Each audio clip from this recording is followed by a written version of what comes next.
नमस्कार दोस्तों, आपका मेरे YouTube चैनल भक्ति ज्ञान त्योहार में स्वागत है। आज मैं आपको भावना के भूखे भोलेनाथ नामक एक बहुत ही सुंदर कहानी सुनाने जा रही हूँ। अगर आपको ये कहानी पसंद आए तो कमेंट बॉक्स में हर हर महादेव जरूर लिखिए। साथ ही अगर आपने अभी तक मेरे चैनल को सब्सक्राइब नहीं किया तो सब्सक्राइब कर लीजिए और बेल आइकॉन पर क्लिक जरूर कीजिए, जिससे हमारे वीडियो के नोटिफिकेशन आपको मिलते रहे। अब सुनिए ये कहानी। एक गांव के बाहर छोटा सा शिव मंदिर था, जिसमें एक वृद्ध पुजारी रहते थे। एक दिन एक गरीब माँ अपने नन्हे से बालक को मंदिर के द्वार पर छोड़कर चली गई। बहुत खोजने पर भी पुजारी जी को बालक के परिवार का कुछ भी पता न चला। जब गांव का कोई भी व्यक्ति उस बालक का लालन पालन करने के लिए तैयार न हुआ तो पुजारी ने भगवान शिव की इच्छा समझकर उसे अपने पास रख लिया और उसका नाम भोला रख दिया। गांव के श्रद्धालु भक्तों से जो कुछ प्राप्त होता उसी से भगवान शिव का, पुजारी जी का और उस बालक का किसी तरह गुजारा चलता। यदि किसी दिन कम भी पड़ता तो पुजारी जी बालक और भगवान को भोग लगाकर स्वयं गंगा जल पीकर रह जाते। धीरे धीरे भोला बड़ा होने लगा और अब पुजारी जी के कामों में हाथ बटाने लगा। वृद्ध पुजारी जी के थके हारे हाथों को कुछ आराम मिलने लगा। इसलिए उन्होंने भोला को मंदिर की सफाई, भगवान शिव की पूजा, उनको भोग लगाने और उनकी आरती करने की विधि अच्छी तरह समझा दी। अब वे स्वयं भगवान शिव के नाम जप और संकीर्तन में समय व्यतीत करने लगे। एक दिन भगवान शिव के मंगलकारी नाम शिव शिव शिव शिव का जप करते हुए उन पुजारी जी के प्राण छूट गए। अब बालक भोला का इस संसार में भगवान शिव के सिवा और कोई सहारा न रहा। उसने पुजारी जी की ये 3 बातें कभी नहीं भूली। एक, भगवान भोलेनाथ शिव शंकर को ताजी गरम रसोई का ही भोग लगाना। दूसरी, भगवान को भोग लगाए बिना स्वयं कुछ भी नहीं खाना। और तीसरी, भगवान शिव पर विश्वास रखकर कभी भी किसी भी वस्तु का संग्रह न करना, बासी भोजन का भी नहीं। यदि कोई भक्त पहले से बना भोजन या मिठाई मंदिर में दे जाता तो बालक भोला उसे गरीबों में बांट देता। वह ताजी रसोई बनाकर ही भगवान को भोग लगाता। उसके बाद ही स्वयं प्रसाद ग्रहण करता और यदि बचता तो उसे बांट देता। यदि रसोई बनाने को सामग्री न होती तो भोले बाबा और भोला दोनों गंगा जल पीकर रह जाते। एक बार बरसात का मौसम आया और 3-4 दिन तक मूसलाधार वर्षा होने से मंदिर में एक भी भक्त नहीं झांका। भोला अपने भोले बाबा को गंगा जल का ही भोग लगाता और उसे ही पीकर रह जाता। भोले बाबा बालक की भक्ति और सहन शक्ति की परीक्षा लेते रहे, किंतु आखिर में उसे तड़पते देख उनसे रहा न गया। वे सेठ के नौकर का रूप धरकर हाथ में भोजन सामग्री की पोटली लेकर वर्षा में भीगते हुए मंदिर के द्वार पर जा पहुंचे। उन्होंने आवाज लगाकर भोला को बुलाया और उसके हाथ में पोटली देते हुए बोले, सेठ जी ने यह कच्चा राशन भेजा है, इससे रसोई बनाओ, भोग लगाओ और स्वयं भी प्रसाद पाओ। मैं कल फिर आऊंगा। भोला भगत ने आशीर्वाद देकर उसे विदा किया और सूखी गीली लकड़ियों के धुएं से गर्म रसोई बनाकर भोले बाबा को भोग लगाया। पूरे बरसात के मौसम में भोले बाबा नौकर के भेष में भोला भगत को सीधा देने आते रहे और स्वयं भी गर्मा गर्म रसोई का भोग पाते रहे। एक दिन भोला भगत ने सोचा कि सेठ जी को कच्चा राशन भेजते हुए 4 महीने हो चले हैं, किंतु वे स्वयं कभी मंदिर में भोले बाबा का प्रसाद ग्रहण करने नहीं आए। अगले दिन जब भोले बाबा नौकर के भेष में सीधे की पोटली देने आए तो भोला भगत उनसे बोला, भाई, तुम्हारे इतने धर्मात्मा सेठ जी कभी स्वयं मंदिर में प्रसाद लेने नहीं आए, इस कारण मेरा हृदय अत्यंत दुखी हो रहा है। अपने सेठ जी से कहना कि कल वे भी मंदिर में प्रसाद ग्रहण करने अवश्य आए। सुनकर नौकर बने भगवान शिव चौंक कर घबरा उठे और बोले, पुजारी जी, सेठ जी मेरे द्वारा आपको कच्चा राशन भेजते हैं। आप इसे भगवान को भी भोग लगा लेते हैं और स्वयं भी प्रसाद पाते हैं। फिर सेठ जी को बीच में बुलाने की क्या जरूरत है? जैसा चल रहा है वैसे ही चलने दीजिए ना। तब भोला बोला, ऐसे कैसे चलने दूं? आपके धर्मात्मा सेठ जी इतने दिनों से कच्चा राशन भेज रहे हैं, क्या मैं उन्हें भगवान का प्रसाद देने का अपना कर्तव्य भी पूरा न करूं? मैं किसी का उधार खाने वाला नहीं हूं। अपने सेठ जी से कह देना कि यदि कल भोले बाबा का प्रसाद ग्रहण करने न पधारे तो मैं उनका कच्चा राशन लेना बंद कर दूंगा। नौकर बने भोले बाबा तो अपने भोले भगत की अकड़ देखकर कांप उठे और यह सोचकर मन ही मन हंसे कि वाह, आज तो लेने वाला ही देने वाले पर धौंस दिखा रहा है। लेकिन सरल हृदय भक्त के मनोभाव पर रीझ कर वे बोले, ठीक है पुजारी जी, कल सेठ जी मंदिर में प्रसाद ग्रहण करने जरूर आएंगे। दूसरे दिन बड़े सवेरे ही भोले बाबा नौकर के वेश में दूध और बहुत सारी सामग्री लेकर मंदिर पहुंचे। भोला चौंकते हुए बोला, भाई आज इतना सारा सीधा किस लिए ले आए? तब नौकर बने भोले बाबा बोले, पुजारी जी भूल गए क्या?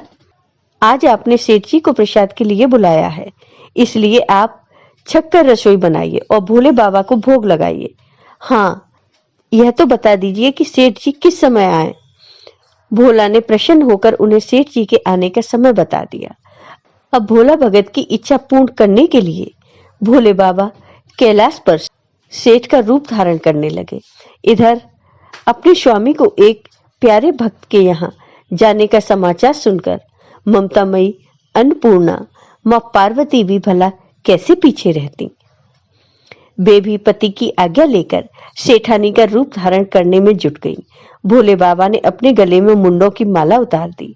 शरीर पर लगी भस्म, कमर पर पहना हुआ बाघावर और बाहों और कानों में पहने सांपों के हार भी उतार कर रख दिए। उन्होंने एक मखमल का सुंदर कुर्ता धारण कर लिया और ऊपर से एक सुंदर रंग बिरंगी पगड़ी पहन ली।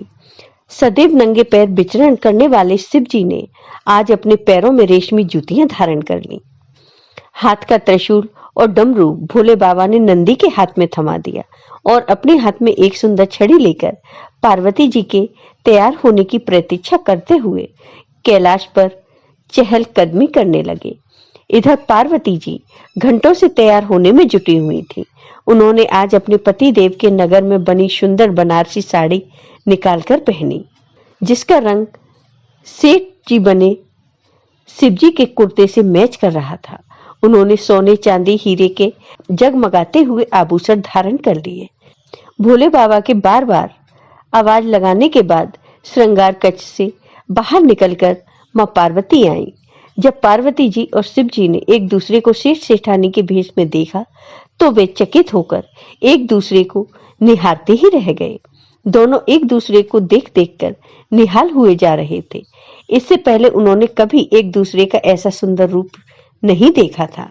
जब भगवान गौरी शंकर सेठ सेठानी का रूप धर कर कैलाश से अपने भक्त के यहाँ दावत खाने चले गए तो गणेश, कार्तिकेय, नंदी, ऋषि मुनि, देवता देवांगनाएं भी उन्हें देखकर ठगे से रह गए। इधर भोला भगत आज सुबह से ही सेठ जी के स्वागत में भांति भांति के पकवान बनाने में जुटा हुआ था। अपने भोले बाबा का भोग तो वह चलते फिरते बना लेता, किंतु आज उसे कई महीनों से भगवान को भोग लगाने के लिए कच्चा राशन भेजने वाले सेठ जी को भगवत प्रसाद देना था।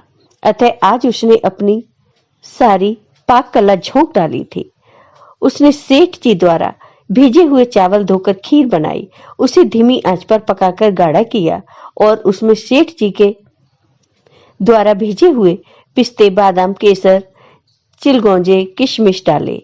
मिर्च और अदरक को कूट कूट कर उसे बाजरा, बेसन और गेहूं के आटे में भर भर कर मोटे मोटे मिस्सी टिक्कड़ बनाए। रसोई बनाकर भोला भगत पुनः स्नान करने चला गया ताकि स्वच्छ वस्त्र पहनकर भोले बाबा को भोग लगा सके और सेठ जी को उनका प्रसाद दे सके। जब भक्त भोला स्नान करके लौटा तो देखा सेठ जी प्रसाद ग्रहण करने के लिए स्वयं तो आ ही है, साथ में अपनी सेठानी जी को भी ले आए हैं। भोला ने झट से दोनों से राम राम की, उन्हें आसन पर बैठाया और बोला, मैं अभी भगवान को भोग लगाकर आता हूँ, फिर आपको प्रसाद परोसूंगा। भावना के भूखे भोले बाबा से भूख सहन नहीं हो पा रही थी, इसलिए वे बोले, पुजारी जी भगवान को जल्दी से भोग लगाइए, मुझसे भूख सहन नहीं होती। भोला बोला, सेठ जी भूख तो मुझे भी बड़े जोर से लग रही है, किंतु मैं अपनी भूख के कारण भगवान को भोग लगाना नहीं भूलता। यदि दुनिया के सारे लोग इसी तरह अपनी भूख के लिए भगवान को भोग लगाना भूल जाएं, तो भगवान तो भूखे ही रह जाएंगे। सेठ जी बने भोले बाबा एक पत्तल उठाते हुए बोले, पुजारी जी आप भोग लगाइए, इधर मैं पत्तल परोस लेता हूँ, मुझसे भूख सहन नहीं हो पा रही। भक्त भोला सेठ जी बने भोले बाबा को डांटते हुए बोले, सेठ जी भगवान के काम में न तो जल्दबाजी चलती है न कंजूसी। मैं जब तक भगवान को भोग नहीं लगा लेता, आप रसोई के पास भी नहीं भटक सकते। इधर बैठ जाइए और ओम नमः शिवाय जपते रहिए, मैं अभी आता हूँ और आपको पेट भर भोजन करवाता हूँ। सेठ बने शिव जी डांट खाकर चुपचाप अपने आसन पर जा बैठे। सेठानी बनी पार्वती उनकी यह दशा देखकर बड़ी मुश्किल से अपनी हंसी रोक पाई, लेकिन जैसे ही भक्त भोला पत्तल में सामग्री लेकर भगवान को भोग लगाने मंदिर में गया, भगवान शिव पार्वती जी को मौन रहने का संकेत करके चुपके पैर रखते हुए रसोई में पहुंच गए और उन्होंने एक एक व्यंजन उठाकर चखना शुरू कर दिया। भोले बाबा तो प्रसाद को देखते ही हैरान रह गए। खीर में चीनी की जगह नमक भरा हुआ था, सब्जियों में चीनी भरी हुई थी। जैसे ही भोले बाबा ने रोटी का एक टुकड़ा तोड़कर मुंह में डाला, वह सीसी करने लगे, क्योंकि रोटी में मिर्च भरी थी। वे सीसी करते हुए उल्टे पैर भाग आए और अपने आसन पर जा बैठे। मां पार्वती अपने स्वामी की यह हालत देखकर खिलखिलाकर हंस पड़ी। इससे पहले कि भोले बाबा पार्वती जी के सामने कुछ सफाई दे पाते, भक्त भोला ओम नमः शिवाय मंत्र का जाप करते हुए वहां आ पहुंचा। रसोई में भोग मिलाकर उसे पवित्र बना डाला। फिर सेठ जी के सामने पत्तल परोसने के बाद हाथ जोड़कर बोला, सेठ जी अब आप जी भरकर प्रसाद ग्रहण करें। भोले बाबा तो अभी अभी भक्त की भक्ति से जो भी जोरदार उसके हाथ की बनी हुई रसोई चख चुके थे, अतः भोजन करने की बात सुनकर उनके पसीने छूटने लगे। वे कभी भोला का तो कभी पार्वती जी का मुख देखने लगते। भोला को सेठ जी की ढील बर्दाश्त नहीं हुई और बोला, सेठ जी अब क्या हो गया आपको? अभी अभी तो इतने उतावले हो रहे थे, अब आप भोजन क्यों नहीं करते? तभी तो माता जी भी प्रसाद ग्रहण करेंगी और फिर मैं भी प्रसाद पाऊंगा। भोला की ललकार सुनकर भोले बाबा ने चुपचाप खीर का कुल्हड़ उठाया और सारी नमकीन खीर पी गए। कुल्हड़ खाली होने की देर थी कि भोला ने उसे झट से भर दिया।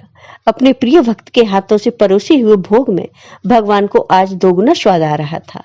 भोला खीर परोसता गया और भोले बाबा खीर पीते गए। माता पार्वती भक्त और भगवान दोनों के प्रेम को देखकर मंत्रमुग्ध होती रहीं। जब सारी रसोई समाप्त हो गई तो भगवान ने एक जोर की डकार ली।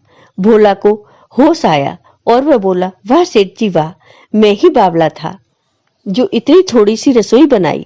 मुझे पता होता कि आपको प्रसाद ग्रहण करने का इतना शौक है तो मैं और ज्यादा ही बनाता।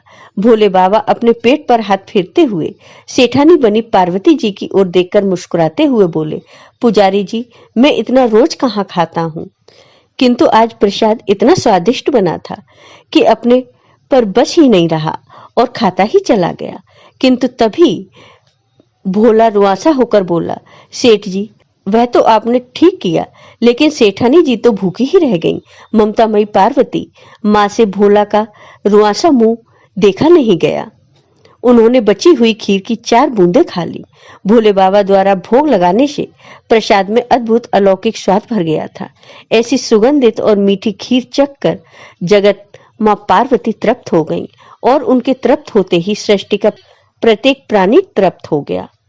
भक्त भोला बोला, सेठ जी आपने और माता जी ने प्रसाद ग्रहण कर लिया, इससे मुझे अत्यंत संतोष हुआ। समझ लीजिए कि आप दोनों प्रसाद ग्रहण करने से मेरा भी पेट भर गया। मेरी तो वैसे भी महीने में 4-4 एकादशी हो जाती हैं, किंतु मैं भी एक दाना ले ही लेता हूँ, जिससे कि भोले बाबा के प्रसाद का अनादर न हो। यह कहकर जैसे ही भोला खीर के पात्र में लगा चावल का एक दाना उठाकर अपने मुंह में डाला, उसकी जन्म जन्मांतर की भूख प्यास मिट गई, समस्त इच्छाओं की पूर्ति तृप्त हो गई। उसके ज्ञान के नेत्र खुल गए और उसने देखा कि उसके सम्मुख त्रिलोकीनाथ भगवान शंकर और जगत जननी मां पार्वती आशीर्वाद की मुद्रा में मुस्कुराते हुए खड़े हैं। भक्त भोला दौड़कर उनके चरणों में गिर पड़ा और बोला, प्रभु, आज मैं आपके दर्शन पाकर धन्य हो गया। जय हो भगवान शिव की, जय हो माता पार्वती की। आपको ये वीडियो पसंद आया हो तो कमेंट बॉक्स में कमेंट करके जरूर बताइए। साथ ही मेरे वीडियो को ज्यादा से ज्यादा शेयर करिए। धन्यवाद।